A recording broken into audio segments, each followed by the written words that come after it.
اے تابعدار بندی، جس کو دنیا کے لوگ چاہتے ہیں اس کو ہم آرام دیتے ہیں، اور جس کو ہم چاہتے ہیں اس کو بھوکا امتحانوں میں بے آرام رکھتے ہیں۔ غیب کی آواز میں اللہ تعالیٰ کا یہ پیغام سن کر جوش محبت میں کہا، اے میرے معبود برحق، اے خدا ہے نہیں مالک کوئی تیرے سوا، مانتی ہوں میں خداوندی تیری، جانتی ہوں تجھ کو عیبوں سے بری، بیکاری ہے بہت ایک کبریا، ڈھونڈنے تجھ کو کہاں جاؤں بتا، تو ہی بدلا اپنی مجھ کو راہ، جس سے پہنچو تجھ تلک اے بادشاہ، بن بلائے تیرے اے شاہ جہاں، تجھ تلک میں پہنچ سکتی ہوں کہاں، رکھ رضامند اپنی خواہش پر مجھے، کر نہ دے حرص و ہوا مستر مجھے، میرے حق میں حکم جو کچھ ہو تیرا، ہو بھلا اس کا نتیجہ اے خدا۔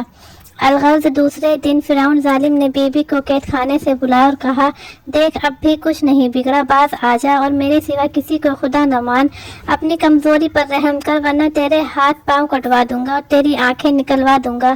بی بی نے کہا، اے ظالم جو چاہے کر، میں اپنے سچے خدا کو ہرگز نہ چھوڑ دوں گی، اور یہ ہاتھ پاؤں اسی قابل ہے کہ کاٹے جائیں کہ ان سے تیری اور تیری لڑکی کی خدمت کی گئی ہے، اور یہ آنکھیں نکلوانے ہی کے لائق ہیں کہ انہوں نے تجھ کو دیکھا ہے۔ فرعون یہ جواب سن کر غصے سے بھر گیا اور جلادوں کو حکم دیا کہ اس عورت کے ہاتھ پاؤں میں کیلیں ٹھونک دو اور اس کے بدن پر انگارے رکھ دو۔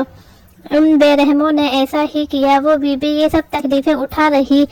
تھی اور فرعون سے کہا، ظالم بے ایمان، جتنا چاہے ستا لے، میں اپنے سچے خدا کو نہ چھوڑوں گی۔ جب فرعون نے دیکھا کہ یہ عورت سب تکلیفیں برداشت کر رہی ہے مگر اپنے عقیدے اور یقین سے باز نہیں آتی، تو پھر اس نے یہ ظلم کیا کہ اس بی بی کے دودھ پیتے بچے کو آگ کے تندور میں جھونک دیا۔